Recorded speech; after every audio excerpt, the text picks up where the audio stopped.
झारखंड का चुनाव बीजेपी के लिए फंस चुका है। बीजेपी जितना आसान सोच रही थी झारखंड का चुनाव, वो मुश्किल होता जा रहा है।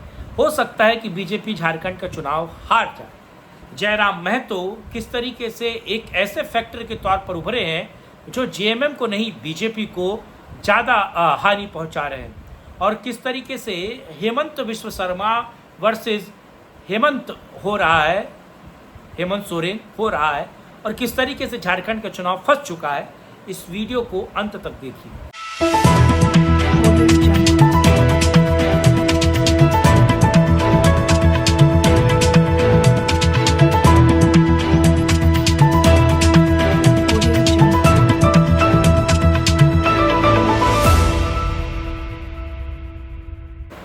नमस्कार दोस्तों, मैं कुमार श्रीकांत आपका स्वागत कर रहा हूं। और आज बात झारखंड के चुनाव के पहले फेज के बाद क्या कुछ निकल कर आ रहा है। आपको पता है झारखंड के पहले फेज में चुनाव हुए, तकरीबन 38 सीटों के आसपास चुनाव हुए।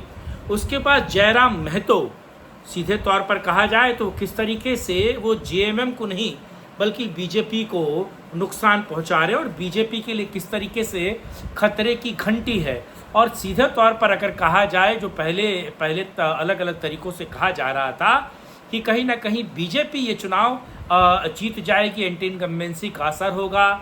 लेकिन जयराम महतो हों या फिर कहा जाए जिस तरीके से जेएमएम चुनाव लड़ रही है, जिस तरीके से शिबू सोरेन की पतोह यानी कि हेमंत सोरेन की बीवी कल्पना जिस तरीके से चुनाव लड़ रही हैं, कहीं ना कहीं ये पूरा गेम बीजेपी के लिए फंसा हुआ है। बाबूलाल मरांडी का चेहरा सीधे तौर पर बीजेपी नहीं ला रही है, और जो बाहरी नेताओं का दबाव है वो किस तरीके से पूरे झारखंड के इस चुनाव को उलझा सा दिया है।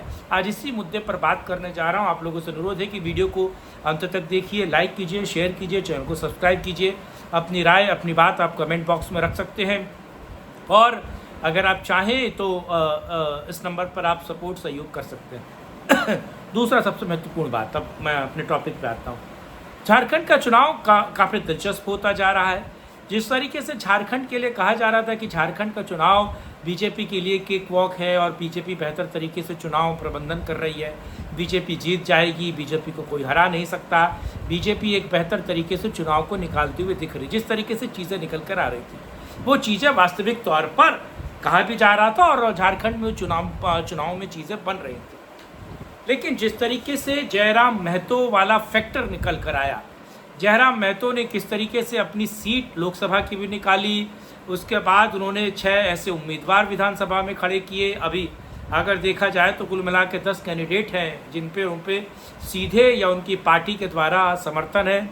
अगर लोकसभा में भी देखा जाए तो जयराम महतो ने एक बड़ा फैक्ट जो है, एक तरीके से बड़ा चंक मार्जिन किया था। अब बीजेपी के लिए किस तरीके से दिक्कतें आ रही हैं, क्योंकि जेएमएम को जितना आप सुस्त समझ रहे थे या जयराम महतो वाला कार्ड जितना आप कम समझ रहे थे, वो उतना कम नहीं है, वो बल्कि बेहतर कर रहा है। और जेएमएम के अलावा अगर कहा जाए तो बीजेपी को बड़े पैमाने पर वो डेंट कर रहा है। दूसरा, बीजेपी के लिए एंटी इनकम्बेंसी को भुनाना, इसमें कोई दिक्कत नहीं थी, बीजेपी एंटी इनकम्बेंसी को भुना रही है। दूसरा, आदिवासी जो 28 सीटें हैं, बीजेपी आपको पता है 19 के चुनाव में तकरीबन 12 सीटें जीती थी। पिछले चुनाव में वो बहुत कम सीटें जीती थी, जिसके कारण बीजेपी सत्ता में नहीं आ पाई। लेकिन समस्या ये है कि पूरे झारखंड में जो आदिवासी इलाके हैं, उन आदिवासी इलाकों में बीजेपी कोई बड़ा मेजर चंक नहीं निकाल पा रही है। और आपको पता है 24 के चुनाव में कहीं ना कहीं बीजेपी को लॉस भी हुआ था। मैं लोकसभा चुनाव की बात कर रहा हूँ।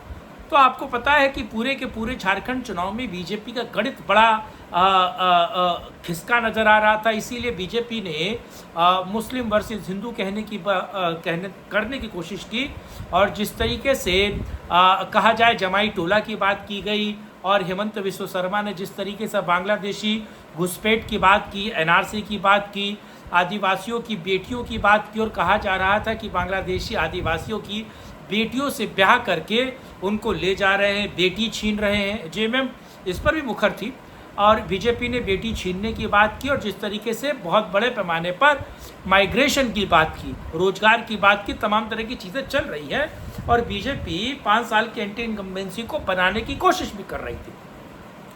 लेकिन अब दूसरी तरफ चीज़ें समझिए, क्योंकि मैं झारखंड की आपको ज़मीनी सच्चाई बता रहा हूँ। दूसरी तरफ अगर चीज़ें आप समझेंगे तो आपको पता चलेगा बीजेपी ने बहुत बेहतर तरीके से चुनाव प्रबंधन बनाया, एंटी इनकम्बेंसी को भुनाया।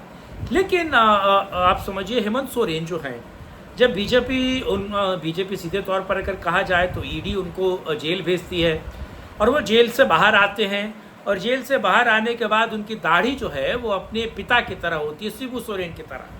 शिबू सोरेन का कल्ट लिए वो घूमते हैं, अपनी बढ़ी हुई दाढ़ी से प्रचार करते हैं। उनकी बीवी कल्पना किस तरीके से पूरा चुनाव प्रबंधन देखती है और महिलाओं का प्रबंधन देख रही है, और जिस तरीके से एक तरीके से जो महिलाओं को लेकर योजना है जिसमें वो 1000 रुपये देने वाले हैं, 1000 रुपये वो दे रहे हैं और दिसंबर में उन्होंने कहा है कि वो उसको 2100 कर देंगे उस राशि को जो महिलाओं को देने वाली राशि है।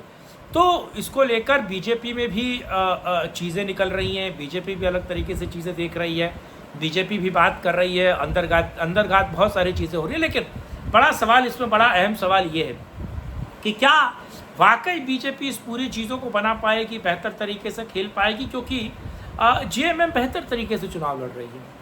कांग्रेस भले कमज़ोर कड़ी है, एक सबसे बड़ा कारण ये है कि जेएमएम बेहतर तरीके से चुनाव लड़ रही है। दूसरा, महिलाओं को साध कर कहीं ना कहीं हेमंत सोरेन ने आधी आबादी को साधा है और उसका फ़ायदा उनको ज़मीन पर होता हुआ दिख रहा है। दूसरे फेज़ में क्या होगा उस पर नहीं कहा जा सकता, लेकिन फर्स्ट फेज़ में कहीं ना कहीं जेएमएम को बढ़त मिली और जेएमएम को उसका फ़ायदा दिख रहा है।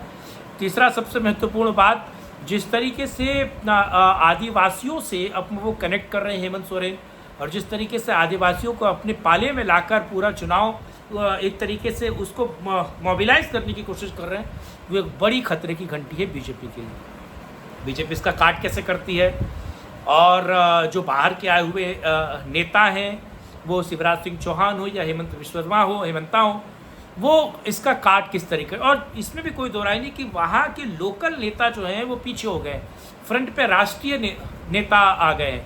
तो बीजेपी इसको किस तरीके करती है। बीजेपी के पास केवल एक ही अवसर है कि वो आरएसएस उनके लिए बेहतर काम करता हुआ नज़र आ रहा है, लेकिन वो कितना काम करेगा, कैसे काम करेगा, ये दूर की कौड़ी है। लेकिन ये वीडियो आपको कैसा लगा कमेंट बॉक्स में अपनी राय रखिएगा, लाइक शेयर, चैनल को सब्सक्राइब कीजिएगा, और अगर आप हमें समर्थन करना चाहते हैं तो इस नंबर पर आप समर्थन सहयोग कर सकते हैं। साथ जुड़ने के लिए, इस मुद्दे बात करने के लिए बहुत धन्यवाद।